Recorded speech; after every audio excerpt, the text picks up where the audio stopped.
Assalamualaikum warahmatullahi wabarakatuh. Jumpa lagi bersama Safiu. Bagaimana kabar kalian? Semoga kalian dalam keadaan baik-baik saja dan sehat walafiat serta dimudahkan segala urusannya. Amin. Kali ini saya akan perbaiki handphone Redmi Note 8 yang kondisinya apabila dia dihidupkan dia langsung restart seperti ini, dia mati hidup seperti ini. Seandainya pun handphone ini bisa masuk menu, dia dioperasikan sebentar, misalnya dipakai untuk nelpon atau dipakai untuk nonton YouTube atau dipakai untuk merekam video. Tiba-tiba handphone itu akan mati dan hidup lagi seperti ini. Mati hidup seperti ini. Dan kita akan mencoba dulu untuk memberikan cas kepada handphone ini. Kita coba untuk colok cas dan kita akan menunggu responnya apakah handphonenya mau masuk menu atau masih seperti ini. Apabila dia langsung bisa masuk menu, berarti ya kita akan mencoba lagi nantinya. Apabila dia belum bisa masuk menu, coba dulu untuk mematikan handphonenya, kemudian baru dicas, kemudian baru dinyalakan lagi. Sekarang setelah kita colok casnya, ternyata handphonenya langsung merespon seperti ini. Dia mau masuk menu nampaknya. Ternyata benar, dia sudah bisa masuk menu seperti ini. Dan kita akan coba untuk mengoperasikannya sedikit. Kita langsung saja mencoba untuk menelpon 112 ya, untuk menelpon untuk mengecek apakah handphonenya ini masih restart atau tidak. Kita coba, ternyata handphonenya tidak ada restart. Dan kita coba untuk melepas casnya. Setelah kita lepas apakah handphonenya langsung mati, ternyata handphone masih bisa menyala. Dan kita akan mencoba lagi untuk melakukan panggilan kembali 112. Dan baru saja kita pakai untuk nelpon, dia langsung restart lagi. Ketika sudah saya lepas untuk casnya, langsung dia mengalami restart lagi. Di sini dapat ditarik kesimpulan kemungkinan besar kerusakannya itu ada pada baterainya. Cuman di sini ada beberapa penyelesaiannya ya untuk baterainya ini. Bisa dengan kita jumper fuse-nya. Bisa juga kita akan mengganti fuse-nya atau langsung kita ganti baterainya saja. Dan kita akan mencoba untuk melakukan dua cara. Yang pertama yaitu menjumper fuse-nya dan mengganti fuse-nya. Kita buka dulu untuk handphonenya ya. Karena handphone ini adalah Redmi Note 8, jadi kita bukanya terlebih dahulu.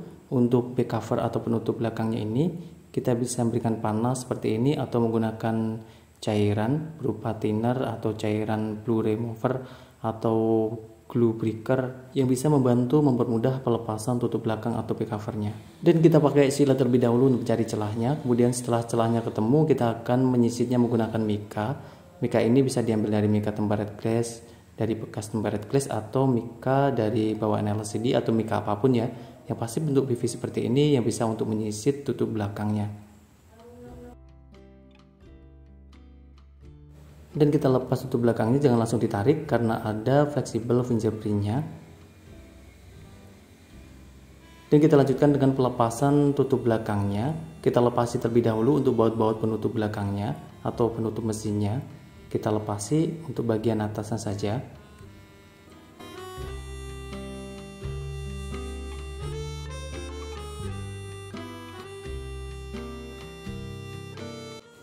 Dan kita lepas untuk penutup mesinnya. Kemudian kita lanjutkan dengan pelepasan soket baterainya, diikuti dengan pelepasan soket LCD serta soket papan bawahnya. Kita rapikan dulu untuk soket untuk fleksibel ini supaya tidak menghalangi perbaikan baterainya ya. Dan kita lanjutkan dengan pelepasan pada isolasi penutup baterainya. Kita lepas ya isolasi yang berwarna hitam ini pada penutup baterainya.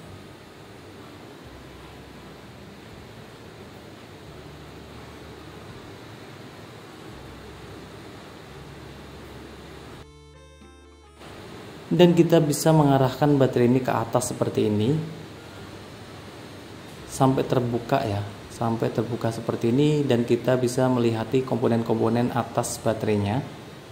Nah, di sini ada salah satu komponen yang disebut dengan fuse tadi, dan ini adalah fuse-nya. Saya akan memperjelasnya ya supaya lebih jelas lagi. Inilah komponen fuse-nya, dan kita kasihkan plug di situ. Kita kasihkan plug di komponen fuse-nya. Dan kita akan mencoba untuk mengangkatnya atau melepasnya. Di sini saya menggunakan solder. Kita solder kanan dan kiri seperti ini. Saya kasihkan timah sedikit sampai dia terlepas. Nah, seperti ini sudah terlepas. Dan ini fuse-nya kita ambil. Dan ini adalah cara yang pertama, yaitu kita langsung menjumper fuse-nya seperti ini, yaitu menggabungkan dua titik antara titik yang kita ambil tadi dari titik-titik fuse-nya ini kita gabungkan menjadi satu. Dan yang cara kedua yaitu pengganti fuse-nya sendiri. Ini adalah fuse yang baru, kita siapkan untuk mengganti fuse-nya. Kita kasih timah-timah dulu di kaki-kaki fuse-nya. Dan setelah udah siap, kita langsung pasang fuse-nya. Kita kasih timah sedikit di kaki fuse-nya tadi, bekas fuse-nya. Kemudian kita akan memasang fuse-nya. Kita pasang fuse-nya mulai dari yang sisi sebelah kanan atau sebelah kiri terlebih dahulu. Kita paskan dan kita yakinkan tertempel fuse itu dengan sempurna. Setelah tertempel satu kakinya, baru kita tempelkan di kaki kemudian, di satu kaki kemudian ya. Kita yakinkan dulu untuk satu kakinya. Setelah sempurna tertempel, baru kita akan tempelkan di kaki berikutnya. Dan juga kita rapikan agar terpasang dengan sempurna juga kaki-kakinya ya. Setelah kita pasang fuse-nya atau kita ganti fuse-nya tadi, kita rapikan kembali untuk baterainya. Kita rapikan kembali agar seperti semula ya. Dan kita pasang kembali untuk soket papan bawah dan soket LCD-nya yang telah kita lepas tadi. Kemudian kita pasang juga untuk soket baterainya. Setelah semuanya terpasang, kita coba untuk menyalakan handphonenya. Dan kita akan menunggu apakah handphonenya sudah bisa masuk ke menu ataukah masih restart seperti semula tadi. Nampaknya di sini handphonenya sudah mau masuk menu ya, karena sudah ada logo MIUI di sini. Dan ternyata benar, handphonenya sudah bisa masuk ke menu utamanya.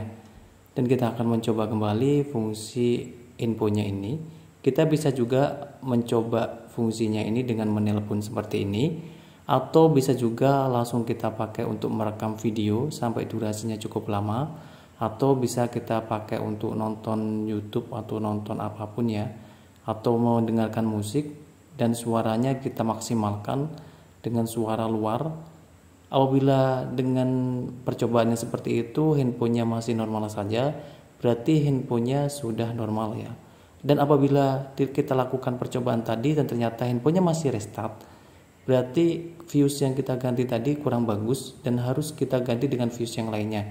Dan kita perhatikan juga fuse itu ada serinya, ada PLK, ada key, ada key 1, ada yang lainnya juga. Jadi kita harus ganti sesuai dengan serinya supaya lebih maksimal atau optimal dalam pergantiannya. Walaupun begitu juga tetap ada beberapa kali saya mengganti, walaupun sudah saya ganti sesuai dengan serinya juga masih kadang itu restart, jadi harus saya coba lagi mengganti dengan fuse yang lainnya. Mungkin fuse yang saya ganti itu kurang bagus, makanya saya harus mencoba terlebih dahulu handphonenya. Ketika sudah saya ganti, harus saya pakai untuk nelpon yang lama atau menonton video yang lama, atau kita pakai untuk merekam video yang lama juga. Kalau melewati percobaan itu berarti handphonenya sudah normal. Dan jangan lupa juga untuk mencoba untuk mengecas ya. Siapa tahu pengecasannya itu jadi ampernya jadi rendah, terlalu rendah berarti juga ada masalah masih di situ. Karena fuse bermasalah ini bisa menyebabkan pengecasannya juga bermasalah. Bisa ampernya itu jadi kecil masuknya. Dan ini tadi kita lanjutkan ya untuk rangkai semua perlengkapan handphonenya. Kita rangkai semua perlengkapan handphonenya. Dan kita akan mencoba kembali untuk handphonenya ya. Seperti yang saya katakan tadi, kita bisa mencoba untuk menelpon, kita bisa mencoba untuk menonton video atau merekam video ya. 3 hal itu bisa dilakukan untuk mencoba apakah handphone ini masih mengalami restart atau sudah normal. Di sini masih kita coba untuk menelpon ya. Nampaknya di sini sudah normal. Seperti itulah penyelesaian daripada handphonenya bermasalah seperti ini. Semoga bermanfaat. Wassalamualaikum warahmatullahi wabarakatuh.